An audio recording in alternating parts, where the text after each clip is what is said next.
Hello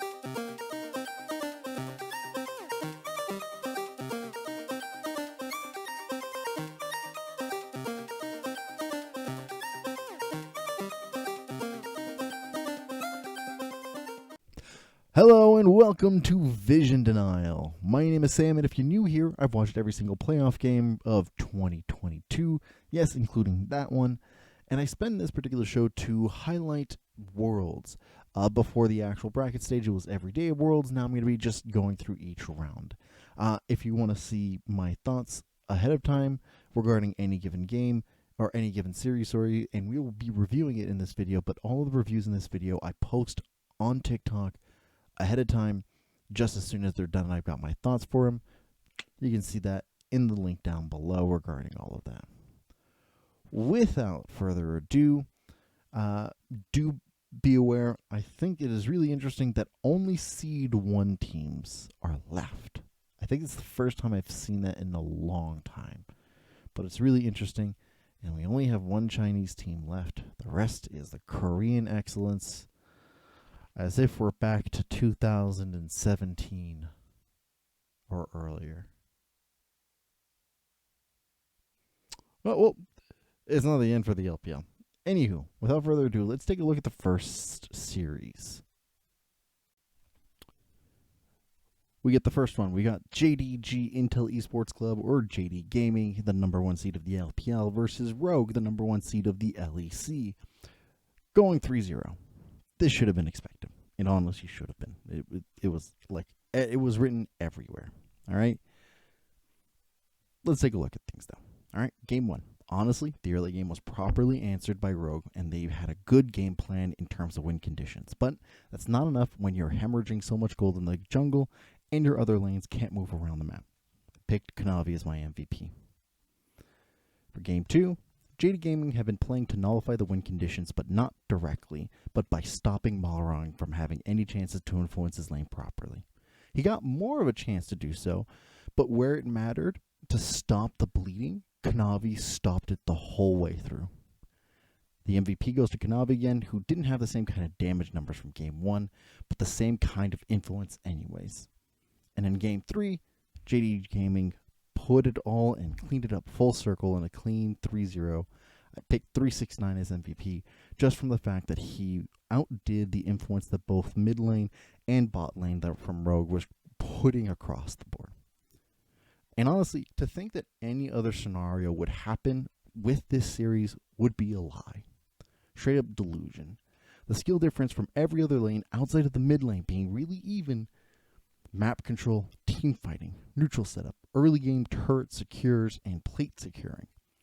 There were so many signs that this is going to be 3-0. Where, like, there were going to be very, and I mean incredibly little avenues in which Rogue had a chance to win this. The lack of ability to move that lead around the map, coupled with the lack of vision play being contested, means we wind up with a slowly suffocating set of situations that Rogue only answered with a lot of chaotic skirmishes. This is something I worried would happen and was proven correct in this instance. I can only imagine JD Gaming slowing down slightly in the semifinals, but honestly, it really depends on how T1 or RNG, like which kind of version we get out of them. My MVP for the whole series is Kanavi, who made Malrang feel completely useless and unable to help his lanes get going in. Second semifinals. Oh boy. Or semifinals. Second quarterfinals.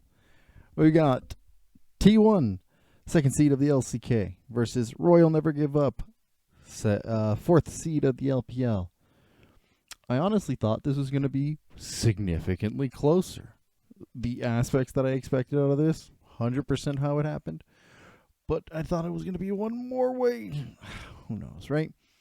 Let's take a look at the games. Game 1, incredibly methodical, never allowing RNG to take control of the early game and slowly suffocated them to no tomorrow.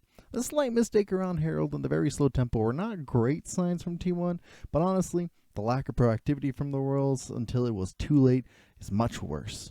My MVP goes to Zeus, who made the most use out of his advantages and played the 1-4 near perfect. Game 2. RNG's late game issues hurt them so hard as they 100% had control from the early to late game, but T1 never looking to over push or trade even when it is impossible to do so, and instead knew that just setting up for the late game was going to just be enough in what was a really tense game. The lack of proactivity here is really alarming from the Royals. Oh boy. My MVP for this game goes to Gumayusi, who pulled off being a win condition when he wasn't really meant to be. And my MVP for the third game is Keria for his immense pressure and clean positioning to properly extend fights in the favor of T1.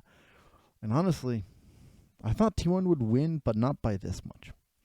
The stats and performances on both sides indicate a much closer series, and we did get a glimpse of that in Game 2. The strong approach to the early game really held on, an aspect that both teams really had.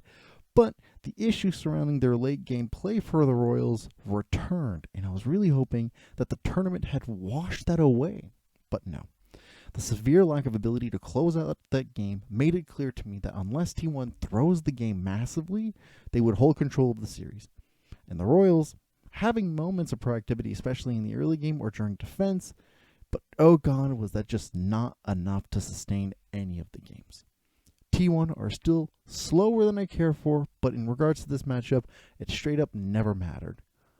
They controlled the tempo of the series from band 1 to the final Nexus falling, and this rivalry is closer, or closes to get one more notch victory for T1.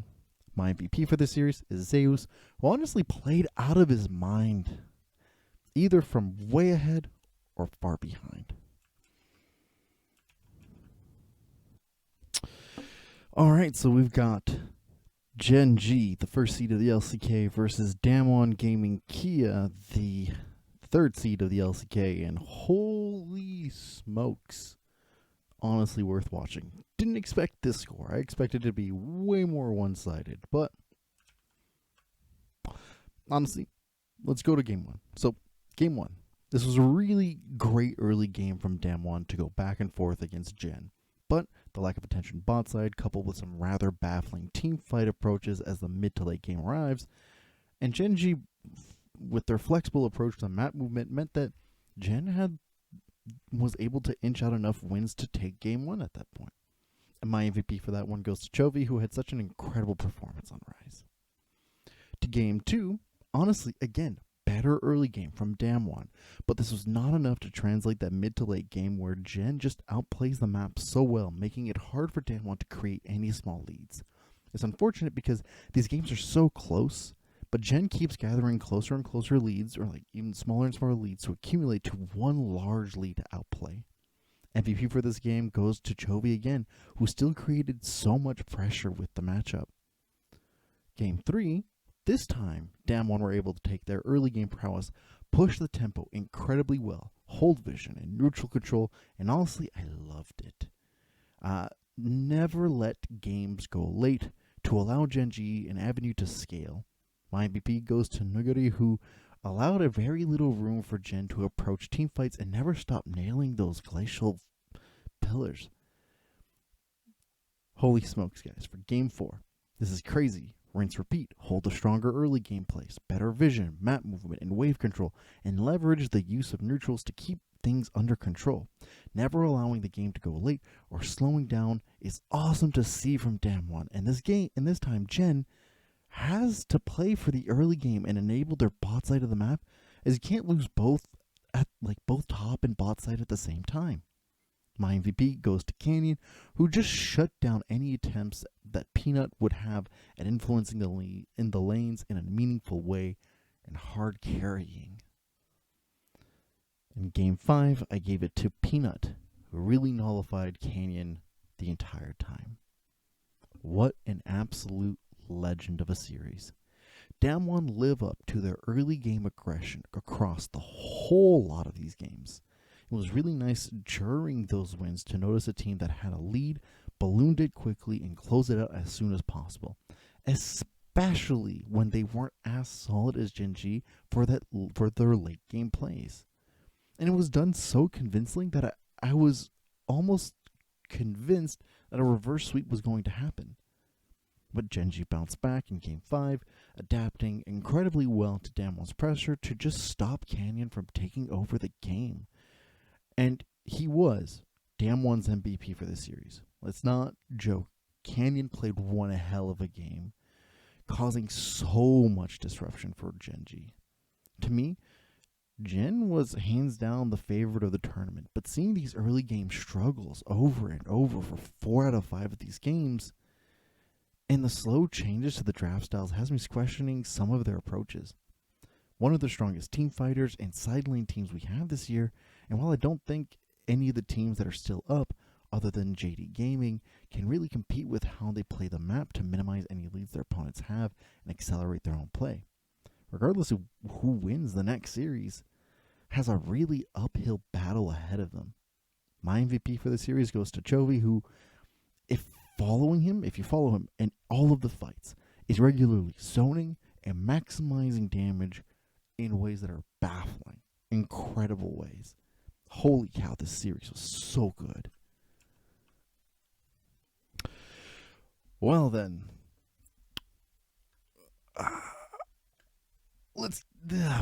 honestly, holy crap.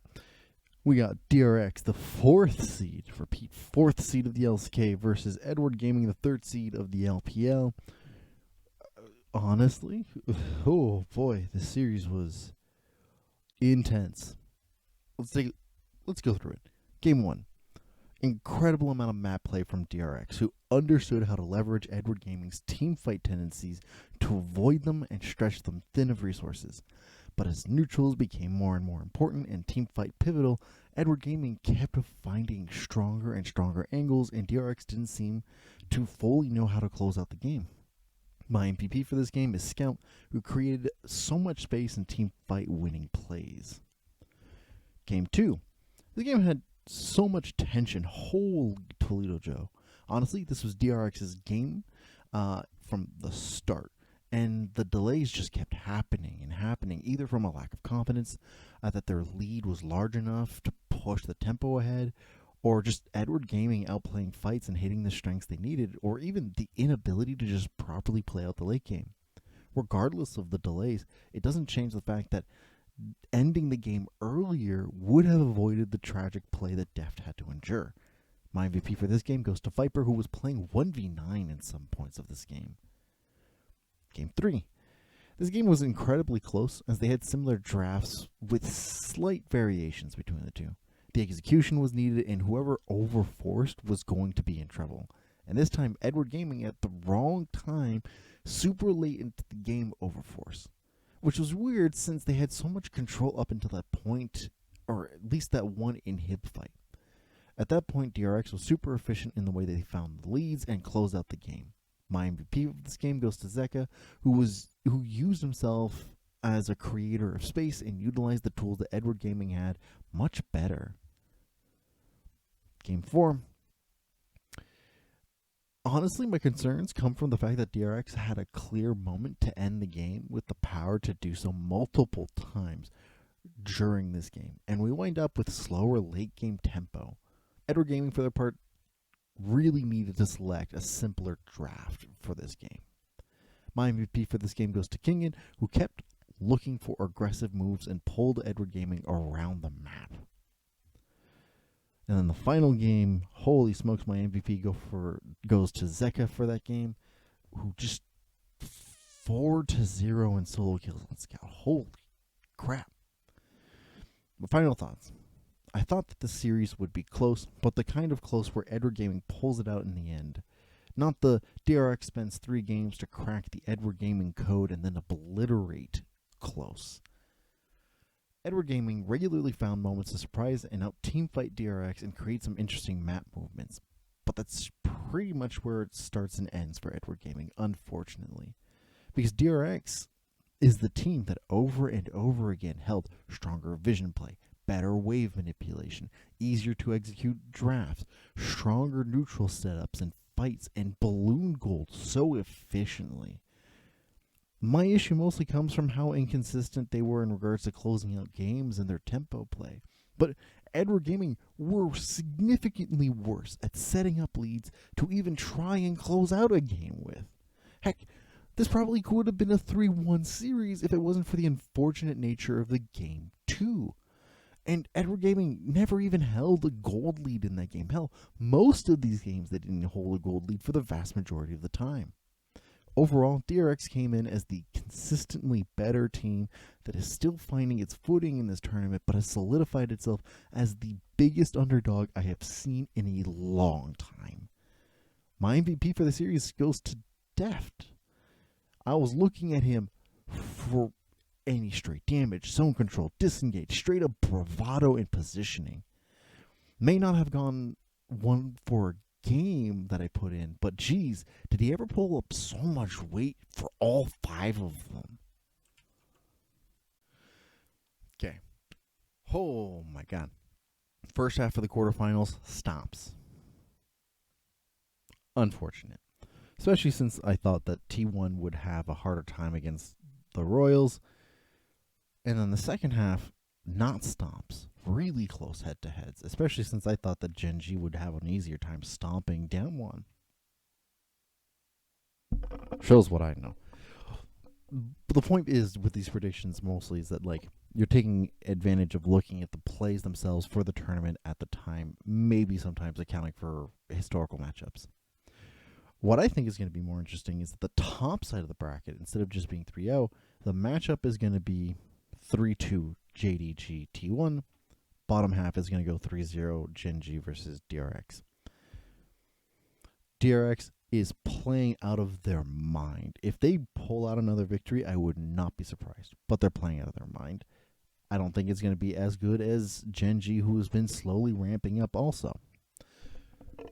So those are my immediate predictions. I'm going to go through larger breakdowns over the week in the next couple of videos that I'll probably release on Wednesday.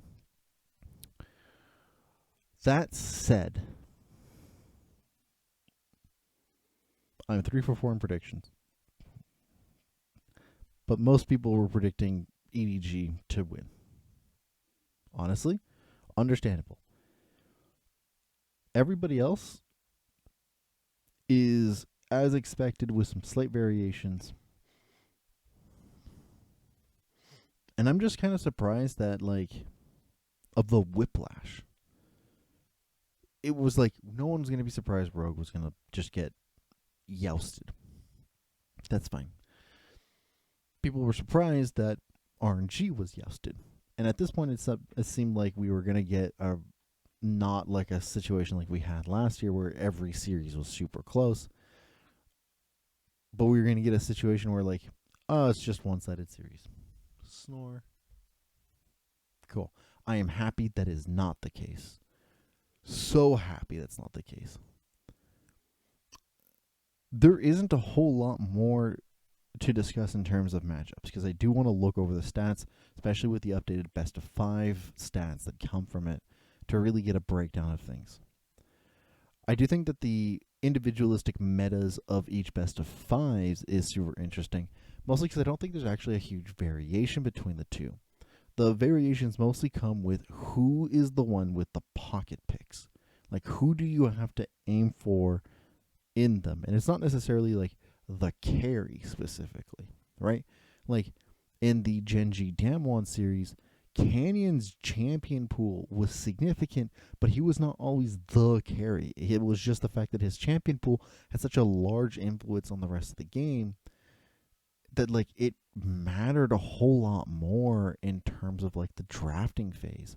A lot of major picks, things that you would expect, like, oh, red side, you're going to ban Yuumi, you're going to ban Aatrox, and you're ban maybe one variant thing that you don't want them to have, right? Usually a Silas. So the blue side, you had your open pick of, like, ban whatever you don't want to see them have as an answer to the, red one too. But more and more is being let go. And I'm honestly hoping this continues. Because there is usually such a hard time and leverage for teams to actually practice against these harder picks. Doing so more often allows them a larger breadth of options to answer those hard picks. And it makes the drafting a lot more interesting in terms of strategic variance. And that's like, oh, cool, here's our tier 2 picks. These are the things that we usually do to make them most efficient. Run amok. But if people get a random assortment of really high tier picks to work with, fuck, that's awesome. So I'm hoping this continues, right? A lot more like random Heimerdingers. It was a lot of fun to watch. I don't think it's good, but they're a lot of fun to watch. I like the fact that Aatrox is getting put through more, or is like being let through more and more, and that it's having answers that seem significant, but the answers are skill matched up base. And I think at this point we should only expect close games. Like that's the only thing I expect at this point. Whereas like I think that again, the Gen.G series I think is going to be a total wash. But I don't think that DRX is going to be the same as they were the last time they faced this team. But those are my thoughts. Those are my immediate thoughts after watching these games. And I'll have a larger breakdown of them, a larger breakdown of like my expectations of the semifinals later down the week, likely on Wednesday. But I want to hear what you have to think. What was the craziest series? Like to me, the craziest series is still the T1 Royal series of like how it end. Like I was not expecting it to be that short. That and the Gen.G Damwon series was just insane. But like, which one was your favorite series? Is there a team here that you did like that you expected to move on that didn't at all? Anything and everything I'd love to hear in the comments down below. If you enjoy this kind of content, leave a like and subscribe. I appreciate everybody who watches. If you want to watch anything else, on the sites over here. Worlds has been really awesome, but we only have 3 best of 5s left. That's at most 15 games. Holy smokes. We're almost there. Well, with that, I'll see you guys next time.